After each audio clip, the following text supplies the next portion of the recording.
नमस्कार मंडळी, परत एकदा तुमचं माहेर स्पेशल ब्लॉगमध्ये तुमचं स्वागत आहे. छान तयार झाले आणि इथे भाऊ आणि मी निघालेले आहेत आत्याकडे जायला. माहेरी आली आणि आत्याकडे जाणार नाही असं होणारच नाही, कारण आत्याकडे माझी फेरी ही असतेच. आणि मम्मीच्या घरून आत्याकडे जायला किमान 15 मिनिटं लागतात. आणि इथे सकाळचे वाजलेत 11, तरी भरपूर ऊन होता, त्यामुळे स्कार्फ बांधून घेतला आणि पुढे जाऊन पाहिलं तर बऱ्याच ठिकाणी पाऊससुद्धा पडलेला होता. असं काही प्रवास सुरू झाला होता. आणि प्रत्येक वर्षी ना पावसाळ्यामध्ये रस्त्यावर खड्डे हे पडलेले असतात आणि त्यामुळे ना बऱ्याच ठिकाणी पाणीसुद्धा साचलेलं असतं. आणि त्यानंतर मला थोडंसं सोबत खाऊ पण घेऊन जायचं होतं.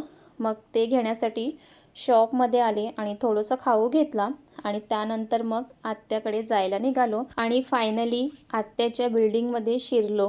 आणि हे आहे आत्याची खूप सुंदर अशी ही बिल्डिंगचं बाहेरचं व्ह्यू आहे. आणि इथे सुद्धा पाऊस पडून गेलेला आहे. सो फायनली आम्ही आत्याकडे पोचलो. आणि लकीली आत्यासुद्धा मार्केटमध्ये गेली होती, तर आत्यासुद्धा आम्हाला लिफ्टमध्येच भेटली. तर आत्याची आमची भेट तिथेच झाली आणि फायनली घरी पोचलो. त्यानंतर आत्याने छान असं पाहुणचार केला आणि मग मी बाल्कनीमध्ये बसून छान असं बाहेरचं व्ह्यू बघत होते. पाऊस पडल्यामुळे छान असं हिरवंगार दिसत होतं. आणि इथे आत्याची स्वयंपाकाची पण तयारी चालू होती. तर आत्याने चिकन आणलं होतं. चिकन साफ करून इथे भरपूर असं वाटण घातलेलं आहे. आणि या वाटणामध्ये भरपूर लसूण घ्यायचं आहे, आलं आणि मिरची घातलं आहे आणि बारीक करून कांदा घातला आहे आणि ते छान परतून घेतलं. आणि एका साईडला चिकन आहे ते स्वच्छ धुवून घेतलेलं आहे. त्यानंतर इथे वाटण आणि कांदा छान परतून झाल्यानंतर इथे टोमॅटो घातले. टोमॅटो पण छान आत्या इथे परतून घेत होती. आणि मी आधीच्या पण ब्लॉगमध्ये सांगितलं की आत्या खूप उत्तम स्वयंपाक करते आणि आत्यानं चिकन असू दे, कलेजी असू दे, काहीही असू दे, मटण वगैरे व्हेजमध्ये आत्या खूप छान बनवते.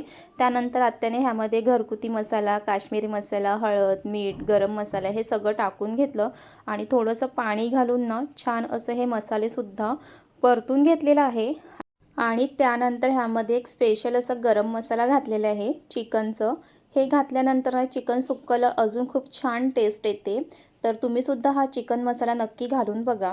आणि त्यानंतर हे गरम मसाला घातल्यानंतर ते सुद्धा 1-2 मिनटं छान आत्याने परतून घेतलेलं आहे. आणि जे स्वच्छ करून घेतलेलं चिकन होतं ते सगळं त्यामध्ये घालून घेतलेलं आहे. आणि चिकन सुक्काला खरी चव तेव्हाच येते जेव्हा तुम्ही त्यामध्ये भरपूर वाटण, सगळे मसाले घातले, ते छान व्यवस्थित परतून घेतले ना, तरच त्या चिकन सुक्काला खूप भारी चव येते. त्यानंतर मसाल्यामध्ये चिकन आहे ते व्यवस्थित असं मिक्स करून घेतलं आणि त्यानंतर झाकण झाकून त्यावरती पाणी ठेवून वाफेवरती ते चिकन ठेवलं.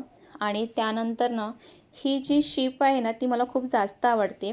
म्हणजे आत्याची मुलगी जेव्हा फिरायला गेली होती गोव्याला, तिथून घेऊन आली होती. खरंच खूप छान आहे. तुम्हाला आवडतं काय नक्की कमेंटमध्ये सांगा. त्यानंतर मग मी मस्त गॅलरीमध्ये बसून ना बाहेरचा व्ह्यू बघत होते, कारण मध्ये मध्ये पाऊससुद्धा पडत होता, त्यामुळे ते अजून छान वाटत होतं.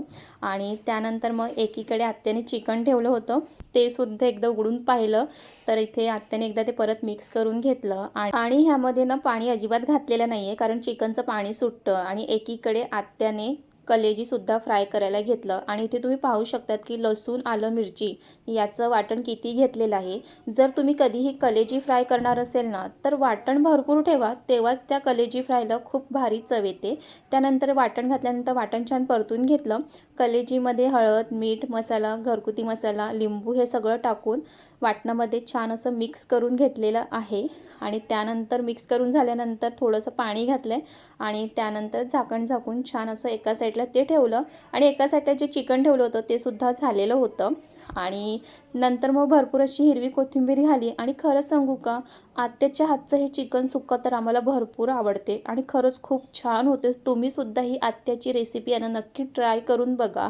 जर तुम्हाला चिकनमध्ये थोडंसं वेगळं खायचं असेल तर ही रेसिपी तुम्ही नक्की ट्राय करा.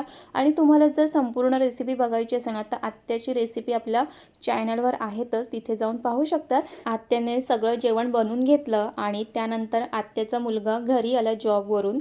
नेहमी तो सोबत टिफिन घेऊन जातो, पण मी घरी येणार होते म्हणून तो खास करून जेवायला घरी आला आणि आम्ही त्याची वाट पाहत होतो. आणि मस्त कलेजी फ्राय केली होती, तर त्यासोबत आपलं कोल्ड्रिंक तर फिक्स असतं. मग काय इथे आत्याने मस्त आमच्यासमोर कलेजी ठेवली आणि मस्त आम्ही कलेजी आणि कोल्ड्रिंकवरती ताव मारला. इथे पाहू शकतात कलेजी सुक्का दिसायला जितकं भारी आहे ना, चवीला पण खूप भारी झालं होतं. मग त्यानंतर मग आत्याचा मुलगा, भाऊ, मी छान असं एन्जॉय करत होते, गप्पा गोष्टी करत होते आणि इथे मस्त कलेजी फ्राय, कोल्ड्रिंक ह्याचा आनंद घेत होतं. आणि खरंच असं एकत्र आल्यानंतर ना, गप्पा गोष्टी, हसणं हे सगळं चालूच असतं. आणि मला वाटते मी जिथे असेल ना, तिथे तर हसणं, खिदळणं हे चालूच असतं. आणि इथे आत्याने मस्त अशी डाळसुद्धा बनवली होती. आणि तुम्ही ते डाळीचा रंग पाहूनच तुम्हाला कळेल की डाळ किती चवीला भारी झाली असेल. तर इथे फायनली आत्याने वाढायला घेतलं आणि तुम्हाला मी प्लेटमध्ये दाखवते काय काय आहे ते.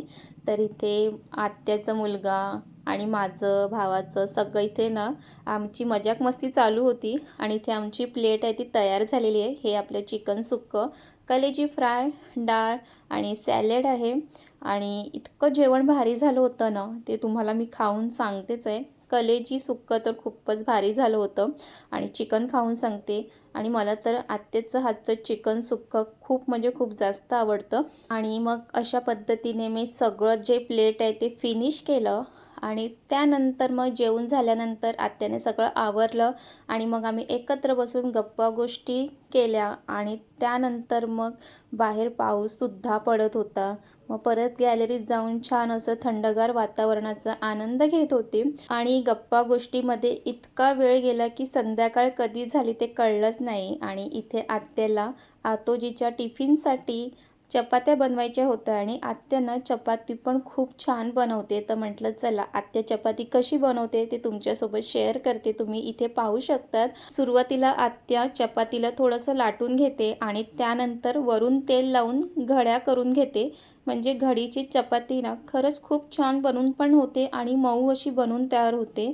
आणि आत्याने इथे मस्त गोल अशी लाटून घेतलेली आहे. आणि त्यानंतर मग आत्याने अशाच पद्धतीने सगळ्या चपाती ते लाटून घेतले आणि त्यानंतर मग भाजायला घेतली. आणि तुम्हीसुद्धा चपाती घडी घालूनच चपात्या बनवतात का हे नक्की कमेंटमध्ये सांगा. आणि आत्याने इथे दोन्ही बाजूने छान असे भाजून घेतलेले आहे. आणि ह्यावरती ना तेलसुद्धा लावून घेतलेलं आहे. तेल तुम्हाला लावायचं असेल तर लावा, नाही लावलं तरी चालेल. आणि त्यानंतर मग आमचा परतीचा प्रवास सुरू झाला. आणि निघण्याच्या वेळेला पण पाऊस पडला. मग आम्हाला परत 10 मिनटं थांबावं लागलं. आणि त्यानंतर फायनली आम्ही निघालो आणि आम्हाला मच्छीसुद्धा घ्यायची होती. सो फायनली आम्ही खैरा फाटकच्या ठिकाणी पोचलो. आणि तिथे इतकी गर्दी होती ना, तुम्हाला तर पुढे पाहायला मिळेलच. आणि इथे मस्त ना टोळ घेतली.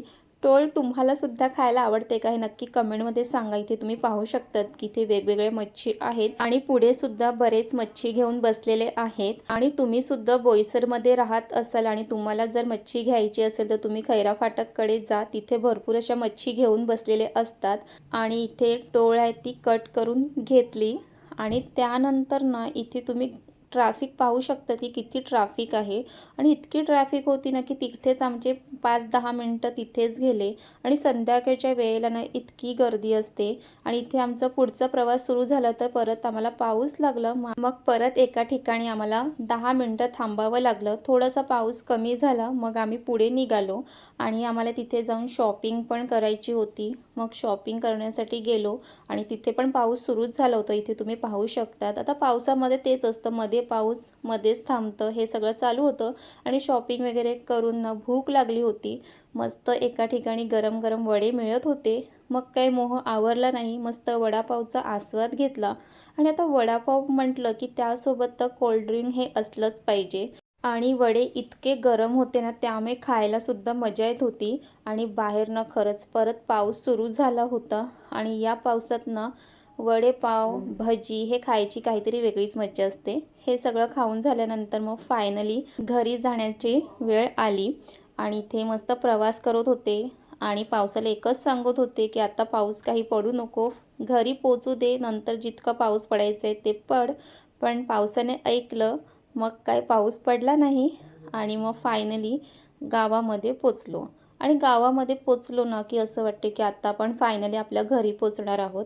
आणि इथे मी घरी पोचले, छान फ्रेश होणार आहे. आणि आजचा ब्लॉग इथेच एंड करते. तुम्हाला आवडलं असेल तर लाईक करा, कमेंट करा, शेअर करा. पुन्हा भेटूया. बाय.